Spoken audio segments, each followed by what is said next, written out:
I remember the morning by its silence, that strange, taut silence before the earth decided to scream. December 16th, 1944, Monschau, Germany. The ground was a sheet of iron, frozen and pale beneath our boots, the kind of cold that steals words straight from your mouth.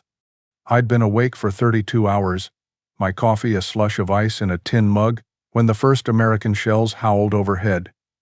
At first it was ordinary, the old rhythm of death we'd learned to count by, but then the pattern broke. Something terrible, impossible, happened in the sky. The explosions didn't come from the soil or the trees. They came above us, precise, surgical, like invisible fingers plucking lives from the line. Steel fragments rained down, slicing through every foxhole and ditch we'd trusted. Even men who had survived the Eastern Front stared upward, mouths open, because no cover, no trench, no God could save them from the air itself, turning murderous. I was in the command dugout when the radio man shouted that our forward line was gone, entire platoons erased in seconds. For a heartbeat, I thought the Germans had invented a new weapon. But the truth was worse. It was ours. Colonel Oscar Alfred Axelson stood in the open doorway, his breath a white thread in the cold. He looked like a man who had already made peace with the consequences. "Load the special shells," he said quietly. "All batteries." His gunners hesitated. Everyone knew the order was forbidden.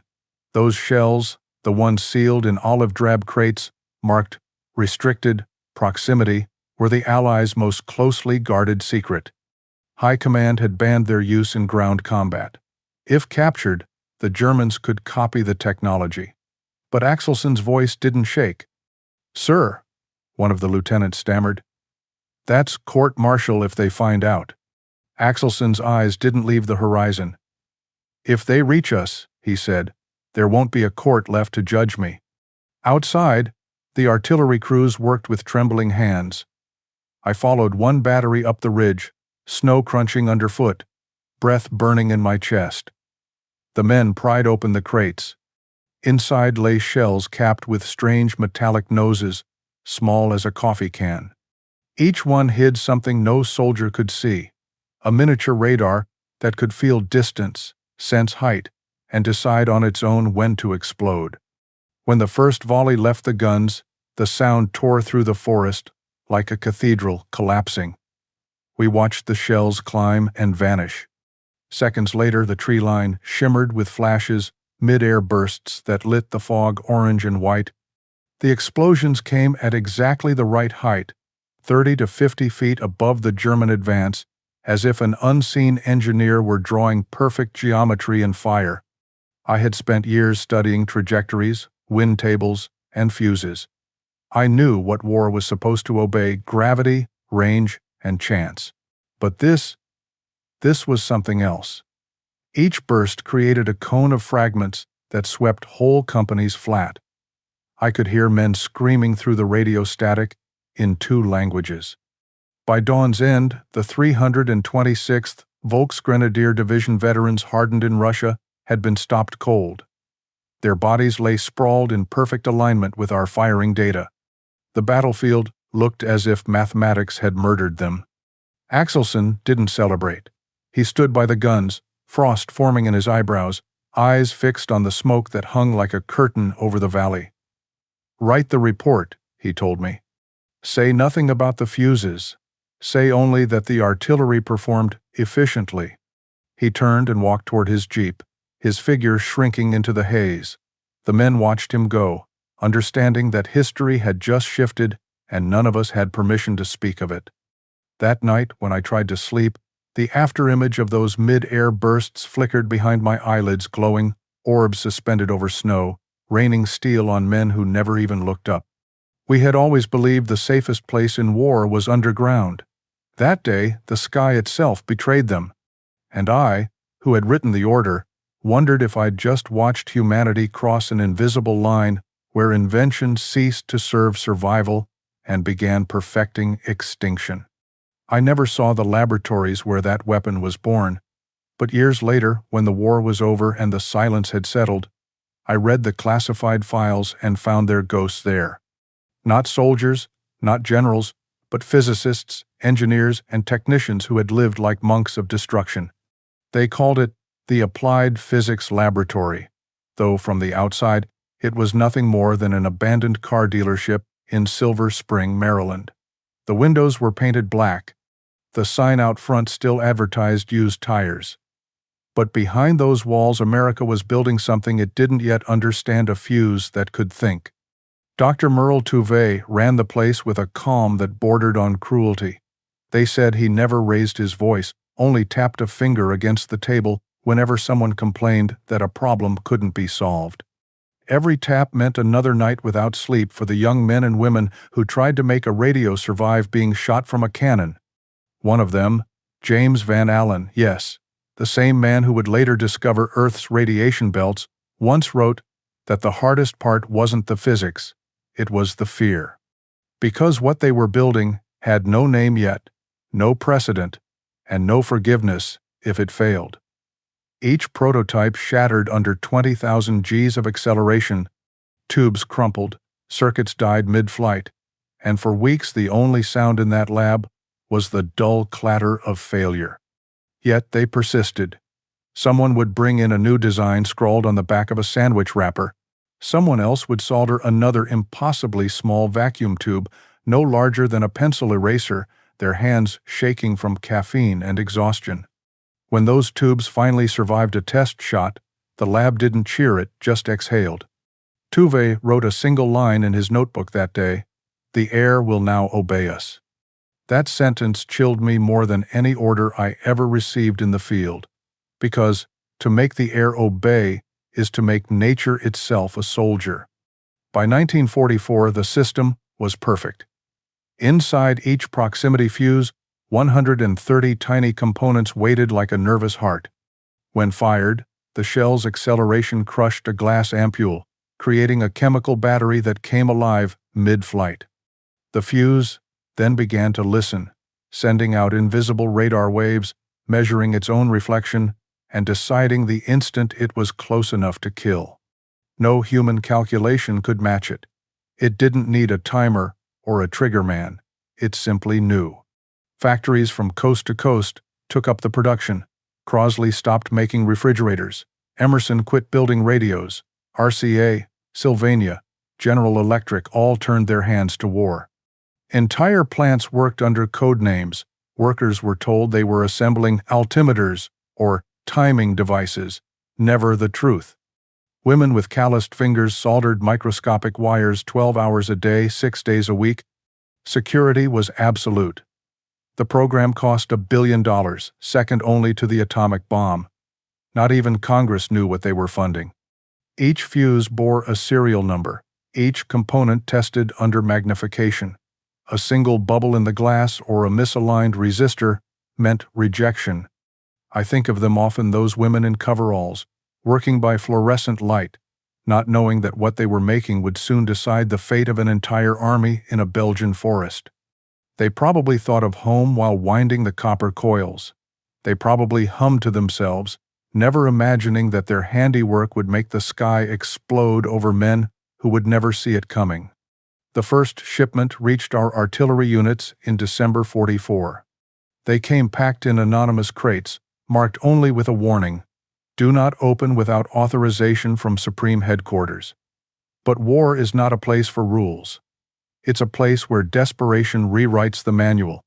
When Colonel Axelson broke those seals at Monschau, he didn't just change a battle, he unleashed a secret built in silence. Every burst that day carried the hum of 1,000,000 man-hours, the quiet genius of people who never saw combat, and the moral weight of a technology too far ahead of its time.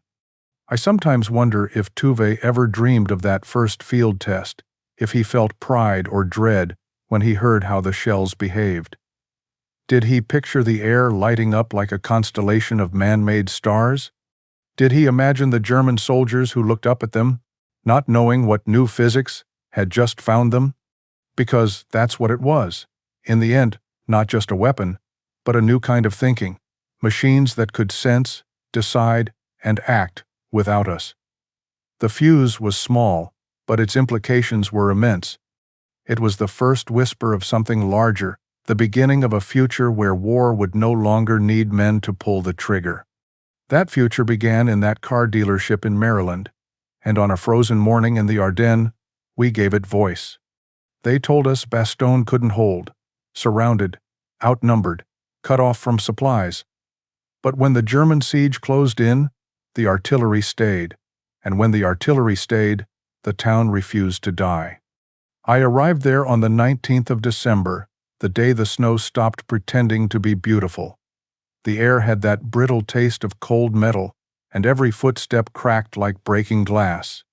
We were buried in a world of white and silence until the 463rd Parachute Field Artillery opened fire. The sound was like the sky tearing apart. Our little 75mm pack howitzers shuddered on their sleds, recoiling so hard they left scars in the ice. But the real change, the terrifying new rhythm of this war, came from what we loaded into them. The proximity fuses. I watched those shells rise into the gray sky like prayers that had lost their faith halfway up. For a moment, nothing.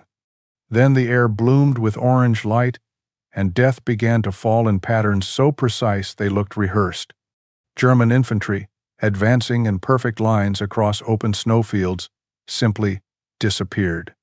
The detonations came 30 feet above them, never sooner, never late, as though the shells could see them. Each burst released thousands of fragments spinning outward, a rain of steel that shredded uniforms, flesh, and faith in equal measure. Even the veterans, men who had fought in Normandy, in Holland, men who thought they'd seen everything, stood frozen behind their gun shields. I saw one corporal lower his binoculars and whisper, "My God, they're not even hitting the ground." We fired again and again. The numbers became meaningless. Each round carved invisible geometry through the fog triangles of death that no soldier could escape. At night the snow glowed faintly from the fires we'd lit in the forest. The Germans tried to use the trees for cover, but that only made things worse. When those proximity fuses detonated above the canopy, the trees themselves became shrapnel, long splintered spears raining down with the fragments. Even the forest turned traitor. I remember seeing one of our forward observers, a boy from Michigan, 19 at most, fall to his knees after the barrage ended. His hands were shaking. "Sir," he said, "they're not fighting anymore. They're just running." He was right. Reports came in that entire platoons had melted away before reaching our lines. German prisoners spoke in whispers, describing the horror of invisible explosions that came from nowhere, of comrades torn apart without a single impact on the ground. They said the Americans had found a way to make the sky angry. Behind our lines, the 969th Field Artillery Battalion, an all-African-American unit, manned their 155mm guns. They were tired, hungry, frozen, but unbreakable. I visited them once, and I will never forget their discipline. Their guns stood in a perfect circle around Bastogne, their muzzles coated in ice, the crews silent but steady. When they fired, the ground itself seemed to rise and fall. Their shells burst 50 feet up, covering twice the area of ours. They called it the Ring of Thunder. To the Germans, it was something else, der Eiserne Regen, the Iron Rain. Those men of the 969th fired until their hands blistered through their gloves, until the breech blocks steamed and hissed. They stopped the German armor cold. They made sure that when McAuliffe sent his famous reply, "Nuts," it wasn't just bravado. It was defiance backed by radar and courage. But courage isn't immune to doubt. That night, in the frozen dark, I stood by the battery line, watching the distant horizon flicker orange. The sound of distant screams drifted through the forest, carried by the wind like something that had lost its body. I felt no victory in that. War teaches you that even triumph has a price. Every new invention buys time by selling pieces of the human soul. I told myself that what we did saved lives, our wounded, trapped inside Bastogne, our brothers counting on us. And yet, as I watched another salvo rise, I couldn't stop wondering if the sky, now filled with intelligent fire, had started to learn too quickly. When dawn came, snowflakes drifted down again, soft and slow, erasing the craters and the bodies beneath them. It was as if the world were trying to hide what we had done. But the silence that followed wasn't peace. It was exhaustion, the kind that comes when you realize your side has won by inventing something no one should have ever needed. The war moved on, but I never forgot that sight shells blooming above Bastogne, like iron flowers, the air itself weaponized. We had found a way to make precision out of chaos. And I wondered, for the first time, if that precision might one day turn back on us. I remember the smell before I remember the sight. The sour river reeked of ice and oil, a thin black ribbon cutting through the frost-bitten valley. It was Christmas night, 1944, and General Patton's Third Army was pressing north to relieve Bastogne. The world was half shadow, half moonlight, and we all believed the fog would hide us or them. But the fog no longer mattered. The first reports came just before midnight. A German battalion had been spotted attempting to cross the river under cover of darkness. They thought the mist and the frozen surface would make them invisible to us. They were wrong. The new shells didn't need eyes, they felt. I stood beside the fire direction tent, the map table lit by a lantern flickering in the cold. A sergeant shouted coordinates, another adjusted elevation, and then the order came, fire for effect. The night split open. The shells rose unseen into the mist, and for a moment there was only silence, then light, bright, surgical, and terrible. It shimmered over the river like lightning that refused to die, each burst suspended 30 feet above the surface, timed by nothing human. The fog turned white, then red, then vanished altogether. Through my binoculars, I saw motion, a black mass churning at the river's edge. Men running, slipping, clawing at the ice, the frozen water cracking under them. But there was nowhere to go. The bridge ahead was shattered, the forest behind alive with air bursts. When the shells stopped, the valley went quiet again, as though it had never existed. Patton arrived just before dawn. His jeep's engine coughed once, then idled low as he stepped out, wrapped in his greatcoat, eyes narrow against the wind. He didn't need to ask what happened. He could see it. The river had turned into a frozen mirror, and beneath it, the dead.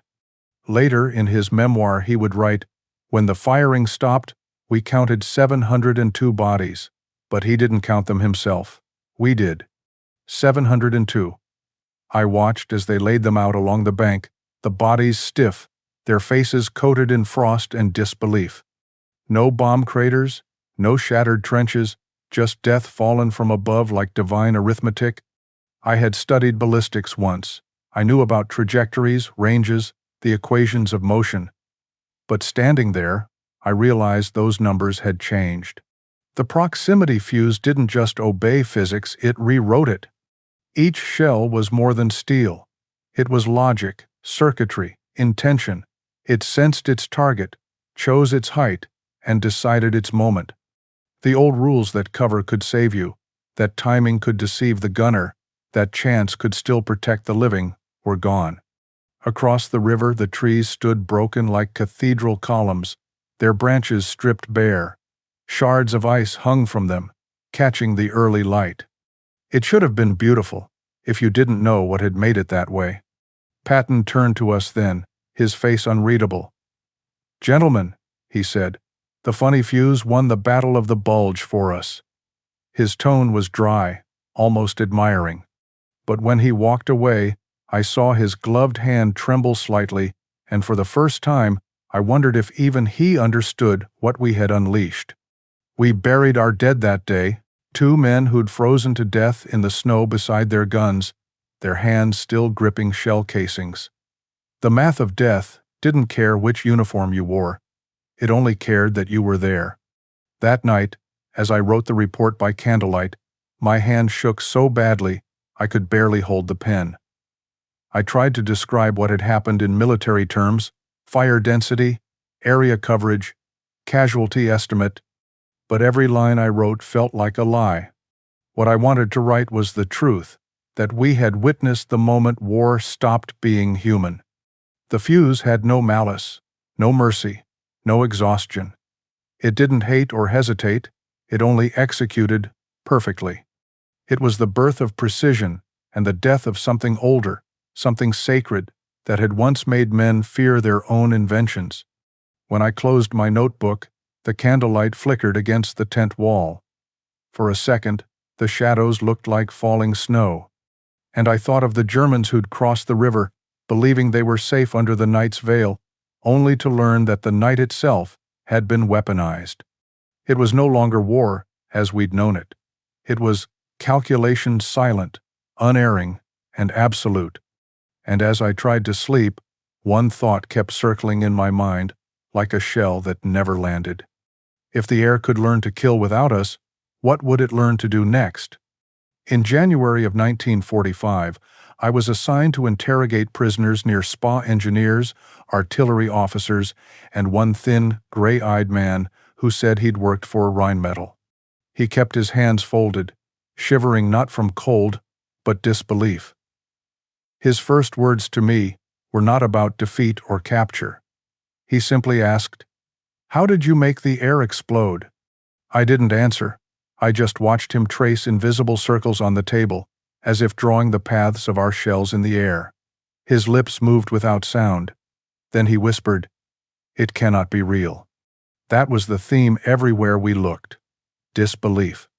When German forces overran one of our abandoned ammunition depots during the chaos of the Bulge, they found roughly 20,000 of our proximity-fused shells. A discovery that should have been a miracle for them, a chance to copy our secret. But their scientists examined the fuses, cracked them open, and dismissed them as American deception. They saw the vacuum tubes and wiring, and refused to accept that such fragile things could survive being fired from a cannon. Their report called it technically absurd. Some claimed it was magnetic, others said it must be witchcraft, a ruse to waste German time. They sent the captured shells to Berlin, where the analysis ended with a shrug. They never believed what they were holding. It's a strange thing, watching an enemy undone not by inferiority, but by arrogance. They had once led the world in precision engineering. Before the war, Germany had already begun experimenting with electrostatic proximity fuses that could sense distance through electrical fields. They were months from success when Hitler's decree came down. No weapon that couldn't be ready within 6 months was worth funding, so they buried their future to chase his deadlines. And when they saw ours, they couldn't bear to admit we'd finished what they'd abandoned. But their disbelief didn't stop the shells. I was in Malmedy when the SS commandos came Otto Skorzény's men, disguised in American uniforms. They had once rescued Mussolini from a mountain fortress, infiltrated Allied lines, and vanished like ghosts. The best Germany had left, but that day, their camouflage was useless. When the first proximity-fused rounds found them, I was at the edge of the ridge, glassing the tree line. The explosions were smaller than I expected, but cleaner, precise, blooming mid-air above the clearing. I saw shadows darting between the pines, running, stumbling, trying to vanish. Each burst turned the snow into a storm of blood and splinters. The disguise that once saved them had become their shroud. Hours later, our patrols found their bodies still wearing American helmets. For a moment, I didn't know which army they belonged to. The fuses hadn't cared either. That night, I heard one of our own gunners mutter, "They think we have eyes in the clouds." Maybe we did. Maybe the sky was finally on our side. Then came New Year's morning Operation Bodenplatte. 900 German aircraft rose from fog-covered airfields, desperate to destroy our planes on the ground. They struck fast, brutal, catching us by surprise. But on their way home, they met the invisible wall. Our anti-aircraft gunners had been waiting with proximity-fused shells. I watched through binoculars as the air filled with white bursts, each one a small sun flickering above the horizon. The pattern was too perfect, too human, and yet not human at all. German pilots trained to dodge conventional flak found no safety in their maneuvers every time they banked. A shell exploded exactly where their path would take them. Of the 277 aircraft lost that day, 172 were destroyed by anti-aircraft fire. The survivors later said, "It felt as if the sky had grown eyes and teeth." They returned to bases that no longer existed. After that day, the Luftwaffe ceased to matter. But as their planes fell, as the enemy broke, I started to feel a weight pressing against the edge of victory, something cold, metallic, and merciless. We'd begun to build weapons that no one could truly believe until they saw them, and by then, it was always too late. In a bunker outside Spa, the engineer I'd interrogated kept pacing. "We could have made it," he said softly, almost to himself. "We had the drawings. We stopped because the Führer said it was inefficient." Then he looked at me not with hatred, but with something close to grief. "You Americans," he said, "you built what even we were afraid to finish." I didn't answer him. I couldn't, because somewhere in his trembling voice was a truth I didn't want to face, that perhaps, in making the perfect weapon, we'd stepped closer to what we both feared becoming. When I walked outside that night, snow was falling again, slow and heavy, muffling the distant thunder of guns. The world looked peaceful, but I knew better. Somewhere above the clouds, technology had learned to judge mankind with perfect precision, and none of us, on either side, would ever look at the sky the same way again. I went back to the Ardennes 10 years after the war ended. The forests had grown back by then, tall, solemn, whispering softly over the scars they'd hidden. Snow still fell in that same muffled rhythm, the same cold that used to bite through my gloves and sting the air inside my lungs. But the silence was different now. It was too gentle, too forgiving, as if the earth itself had decided to forget what we had done to it. The trees were new, but beneath them, the soil was not. I could still trace the faint outlines where our artillery once stood, circular impressions where the M7 priests had dug their tracks into the ground, where we'd stacked ammunition boxes and drawn coordinates in the dirt. I walked the same line where Colonel Axelson had stood that morning in 1944, his breath a white cloud as he made the choice that changed everything. He never talked about it afterward. Not in reports, not in interviews, not even in private letters that surfaced after his death. His decision to use proximity fuses without authorization could have ended his career, but history has a way of forgiving disobedience when it leads to victory. They gave him a medal instead of a trial. Still, I think he carried that weight until the day he died, because I carried it too. In the months that followed the Bulge, the statistics arrived in neat columns. 200,000 shells fired, 15,000 to 20,000 German casualties, up to 20% of total enemy losses. The proximity fuse was declared decisive. Field Marshal Rundstedt himself had called it the weapon that ended the offensive. Even German generals admitted later that our artillery seemed to have eyes. But behind those numbers were boys, 16, 17, conscripted in desperation, cut down by machines that didn't need to see them to know exactly where they were. I remember standing in the snow one night, staring at the glow of our muzzle flashes and realizing that the war had outgrown us. We were still men with maps and pencils, but the weapons had begun to think faster than we could.